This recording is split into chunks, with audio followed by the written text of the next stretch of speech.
Regresamos.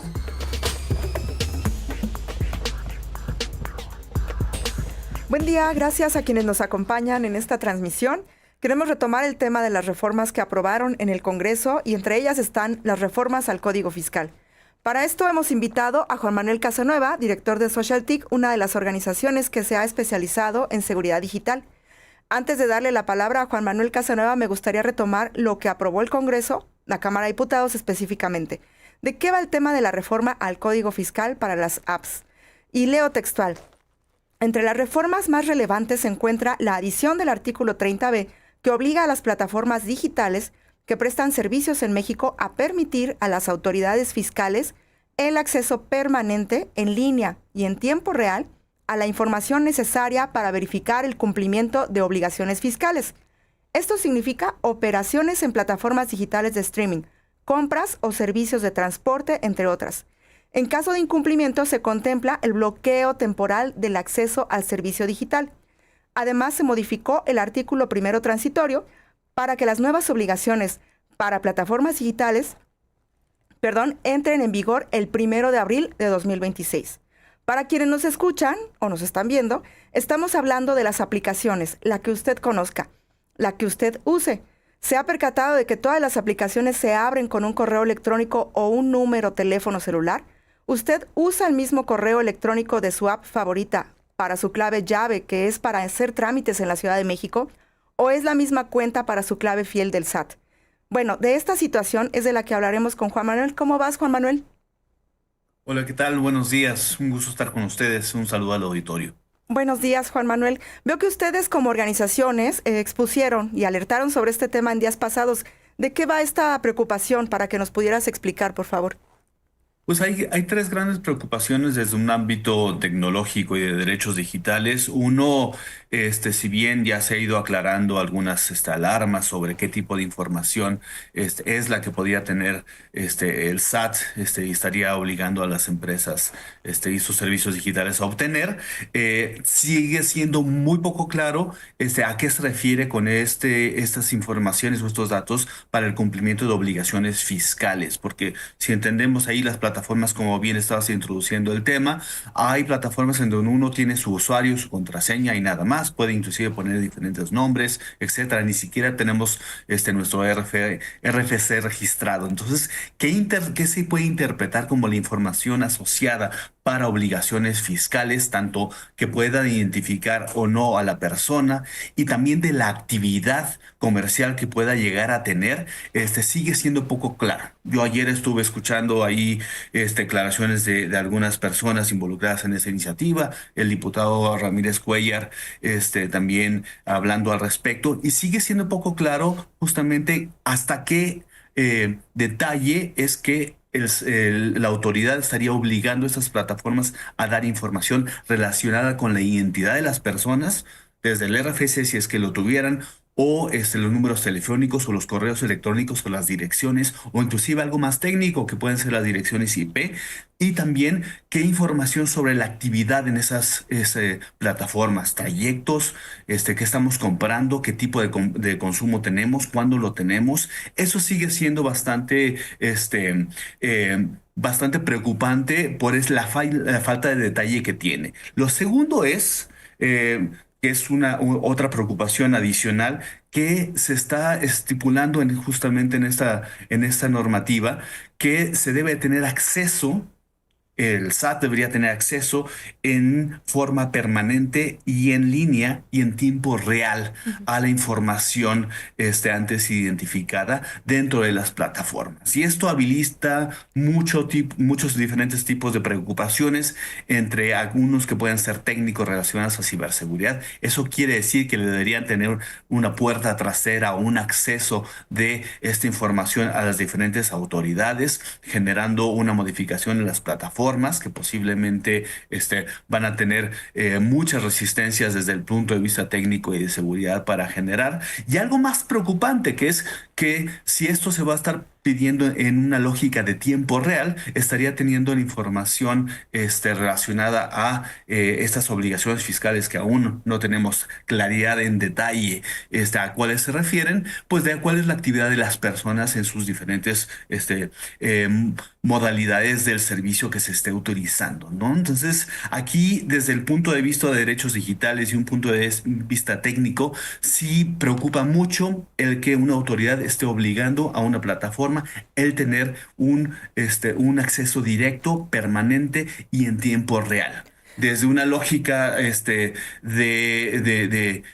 fiscalización, se puede entender que una autoridad hacendaria le pida a ciertas empresas reportes de sus actividades, le pida justamente reportes financieros y fiscales, pero el tener acceso de esa información y el acceso directo en tiempo real a las actividades de las personas usuarias que están generando transacciones en sus plataformas, sí levanta un foco rojo que se presta a otro tipo de usos y también se presta a otro tipo de riesgos, ¿no? Sí, Y por último, ujú, sí, Juan.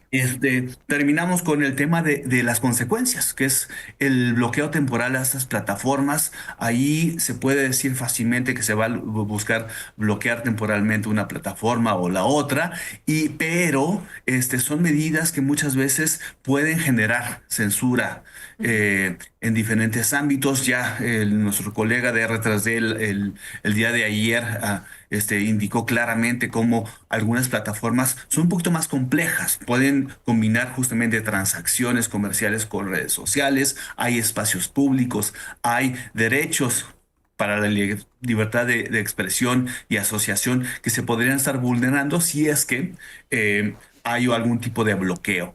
Y lo más alarmante ahí, con eso termino en la intervención, es que una vez más que se abre la puerta a que una autoridad de un país pueda bloquear servicios digitales sin algunos, sin claridad de mecanismos previos, de alerta de algún tipo de elementos previos que justamente vayan analizando y que sea el último caso el bloqueo de un servicio digital, da pie a que los gobiernos puedan seguir justamente bloqueando, censurando y afectando Ujú. y muchas veces con una duda importante sobre la discrecionalidad y los criterios para lograrlo, servicios que utilizamos millones de personas en diferentes partes de este país. Sí, Juan Manuel, pero a ver, hemos hablado, bueno, platicando, digamos, de manera informal con algunos de los abogados y fiscalistas expertos en este tema. Nos comentaban que también por otra parte se está buscando esta medida, pues porque hemos visto que también hay muchos huecos en cuanto al tema del pago de los impuestos con relación a personas específicas que tiene que ver con los influencers y que ellos utilizan de alguna manera pues estas aplicaciones precisamente para poder pues recibir ciertas ganancias y ciertos recursos que al día de hoy pues muchos de ellos podrían justificar que reciben X cantidad de dinero, pero que por otro lado no están enterándole al SAT, en este caso al Hacienda, todos los recursos que están recibiendo. Entonces, por un lado está el tema de la seguridad. Sí, efectivamente, cualquier persona que pues es, digamos, no sé, como tú o como yo, que ya incluso las empresas tienen nuestro patrón de trazabilidad de cómo nos comportamos, incluso hasta nosotros lo notamos en nuestros teléfonos celulares cuando nos llegan ciertos tipos de anuncios, cuando estamos comprando algo en, no sé, una plataforma cualquiera y de repente nos llega al día siguiente otro anuncio de este mismo producto que compramos. En fin, ya ese tipo de patrones de trazabilidad ya lo tienen las mismas plataformas y que por supuesto no lo dudo que tenga también ya la Secretaría de Hacienda o el SAT. Entonces, en este caso ya pedir de manera automática el ingreso a estas plataformas para poder ver si este patrón de comportamiento está acorde con lo que nosotros estamos pagando de impuestos, bueno, eso puede ser una invasión a una privacidad que no creo que ocurra, y me gustaría que me comentaras también cómo ocurre en otros países del mundo, cómo ocurre en la Unión Europea, que son bastante proteccionistas en el tema de los datos personales, o en otros países de América Latina. Pero yéndonos al tema de las personas que son influencers, bueno, en días pasados vimos, creo que en el mes de agosto, que el político Gerardo Fernández Noroña no le salían las cuentas en cuanto al tema de cuánto había recibido de donativos por el tema de ser influencer, de dar sus pláticas y sus charlas en YouTube. Y por otro lado tenemos a gente del crimen organizado que está matando literal a estos influencers en varios estados del país, como en Guadalajara, en Jalisco o en Monterrey, en Nuevo León, que son sucesos que se dan con personas que obviamente viven una vida y que exponen una vida que pues se ve que no les cuesta 2 pesos, ¿no? O sea, que están en autos de lujo, que compran cosas carísimas y que, bueno, pues están, digamos, pues dando un discurso que por un lado, pues seguramente están pues mostrando esta parte, estos influencers, y que no sabemos si están pues pagando los impuestos que tendrían que pagar por las ganancias que obtienen en estas aplicaciones. Y por último, yo me iría también al tema de las campañas electorales, que también es un tema que es muy complejo, pues porque nosotros hemos visto cómo son estas campañas negras, cómo son estas campañas sucias en las que la gente paga, por ejemplo, los partidos políticos o incluso personas físicas que después dicen, no, bueno, pues es que yo fui un entusiasta que pagó por una campaña electoral para un personaje político y en Facebook están pagando estas publicaciones que después no se sabe quién fue. Y esta trazabilidad es la que pues podríamos también pensar que la Secretaría de Hacienda o el SAT debería de hacer en tiempo real para precisamente evitar este tipo de problemas, pero no lo sabemos. O sea, no sé hasta qué punto esto esté siendo así o sea de esta otra manera de que, bueno, pues sí, es una invasión a la privacidad de las personas. Juan Manuel. Sí, y aquí hay que separar justamente este tipo de escenarios, porque ahí hay una combinación tanto de delitos electorales como también de el rol de los influencers e inclusive hasta de actividades criminales, más allá también del tema de tributación. A ver, entonces, para empezar, algo que es importante identificar de esta legislación es que busca establecer un lineamiento general para toda la población y bajo ciertos argumentos, muchos de los que mencionas, que están buscando la tributación y el seguimiento de casos particulares. Entonces, potencialmente criminaliza o nos pone a todas las personas que utilizamos todos los servicios digitales en todos los días en un potencial rol de ser una persona que está ejerciendo algún tipo de crimen o evasión fiscal. Entonces, allí hay una desproporción justamente en esa perspectiva. Debería haber elementos específicos si es que se va a buscar justamente y a investigar el desfalco fiscal, la evasión fiscal, o si se va a estar identificando justamente el enriquecimiento ilícito, que las autoridades tengan las capacidades para hacer las investigaciones y tener la colaboración con las empresas necesarias para investigar caso por caso. No dejar la puerta abierta a toda la población y mucho menos establecer lineamientos que le permitan, que obliguen a de servicios digitales privados el que le den información de particulares, por más que estén vinculados a la actividad fiscal, que seguimos insistiendo que hay muchas dudas en esos detalles. Que estén vinculados en tiempo real y de manera permanente con la autoridad. Entonces, aquí sí hay que hacer un énfasis en que la generalización de una práctica y del compartir o obligar a que empresas privadas compartan información de particulares criminaliza o potencialmente criminaliza a todas las personas en lugar de ser por casos selectos de investigaciones, tanto por cuestiones criminales como tributarias u otro tipo de temas. Hay un reto importante, y eso me estoy refiriendo a nivel internacional, en cómo tasar y cómo tributar justamente las actividades y los ingresos de muchas de las empresas y servicios digitales en nuestros países, ¿no? Y esto es un reto complejo, que hay que ir atendiendo caso a caso. Y en casos particulares sí hay esfuerzos para poder identificar qué tipo de actividades están haciendo diferentes personas en el ámbito comercial en los países y si están apegados a las leyes del país. Y hacemos referencia, por ejemplo, al contexto de los influencers o los influencers. Ahí Hay propuestas, inclusive se ha hablado de tener una ley influencers que justamente les pueda identificar y que tengan obligaciones particulares. Les invito ahí que sigan a las colegas de TechCheck que justamente llevan ese tema, justamente para poder tener una regulación más pertinente en cuestiones de influencers, pero también aplica para otro tipo de elementos, ¿no? El recibir donativos por plataformas digitales, hay una ley de fomento, hay una ley para recibir donativos. Si alguien no lo está cumpliendo, el SAT y las otras autoridades pertinentes deberían tener la capacidad para investigar caso por caso y poderla sancionar, así como dar el seguimiento fiscal, tanto por evasión o por cumplimiento que sea el caso, ¿no? Entonces, aquí estamos abriendo con mucha preocupación el debate sobre dos elementos que son generales que involucran el recibir y el obligar a entregar información muy sensible, detallada, que personifica la actividad y detalla las características de las personas en tiempo real y permanente a las autoridades. Y dos, que como ya mencionamos, pues puede generar un impacto en el caso de que se llegara a sancionar a este tipo de empresas privadas, estos servicios digitales, que no solamente van a tener un impacto en la persona investigada, en esa persona usuaria, sino que podrían llegar a tener un impacto en toda la actividad social, que muchas veces involucra un servicio digital. Oye, Juan Manuel, y ya nada más para cerrar, ¿cómo, bueno, ustedes que son expertos, cómo proteger la privacidad digital, precisamente ustedes que manejan todo este tema de prácticas, de mejores prácticas precisamente para tu seguridad digital?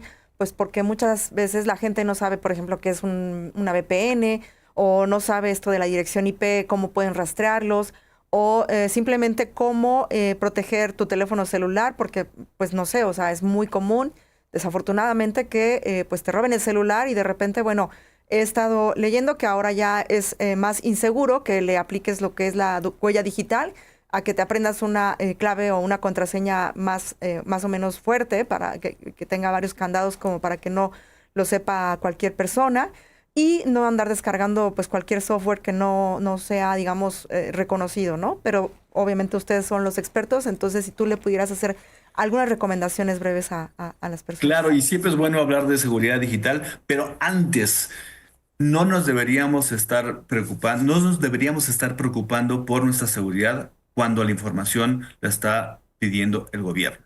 Y a medida que el gobierno y las diferentes instituciones lleguen a tener tal cantidad de información de la ciudadanía, con falta de controles, salvaguardas en caso de abusos, generan dudas y dudas legítimas sobre qué nos puede pasar. Y eso habilita a que técnicamente veamos alternativas para evitar justamente poder dar tanta información. Entonces ahí se abren elementos más para identificar, bueno, cómo podemos ser anónimos, cómo podemos navegar en Internet a través de otras IPs para aparecer que estamos navegando en otros países, etcétera, y nos desvía la atención de lo que deberíamos estarnos preocupando, que es lo que mencionas, ¿no? El riesgo debería estar en los contextos criminales que nos buscan estafar, que nos buscan robar nuestras cuentas, nuestras contraseñas, que buscan justamente ingresar a nuestros sistemas para hacernos daño, ¿no? Y para eso,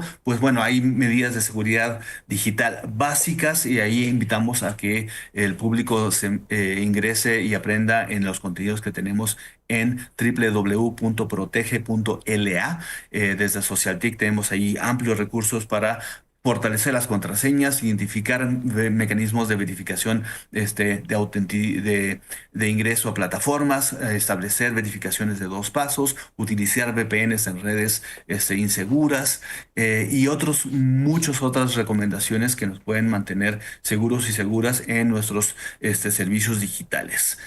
Esperemos que no nos tengamos que estar protegiendo de, el gobierno y esperemos que ya sea en reglamentos y también en espacios públicos puedan ser mucho más detallados y detalladas quienes están proponiendo esta legislación para que tengamos la confianza y la certeza de que el SAT en esta ocasión, pero las diferentes instancias de gobierno en adición a lo que ya hemos visto en las reformas pasadas que buscan tener mucha información, tanto de telefónica como fiscal, como también de registro biométrico de nuestra identidad, puedan llegar a consolidar una información tan detallada de toda la ciudadanía mexicana que pueda ser utilizada porque no tienen controles y salvaguardas explícitas estas legislaciones en abusos por parte de la misma autoridad o algo peor, en filtraciones que puedan generar impactos por grupos criminales y estafadores en la población más vulnerable. Ok. Pues muchísimas gracias, Juan Manuel, y vamos ahorita a un corte y volvemos con Juan Mar. Buzón de voz. Hola Carmen, buenos días. Alejandro Barquín de la Ciudad de México. Estoy escuchando algunos de los comentarios que han dejado en el buzón acerca de estos impuestos a los cigarros y a los refrescos. Escuché por ahí una persona que dijo que la clase popular debería